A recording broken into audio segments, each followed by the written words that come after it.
Hello guys. So, nandito lang naman ako sa tindahan at magpapahinga habang walang customer. Higa-higa muna ako. So, eto na nga. Tingnan nyo naman ang magnanay. At tumabi pa talaga sa akin, ano. Ito pong kuto eh. Kapag dito ako sa baba, kailangan may higa-higaan ako. So, naglalagay ako. Pero, itong magaling kong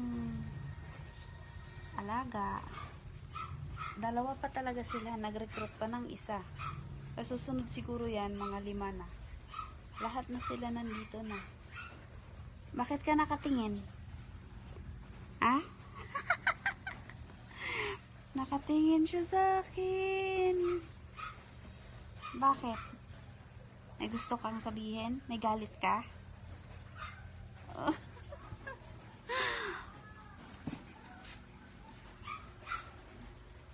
Yan lang. Mga pasaway na baby.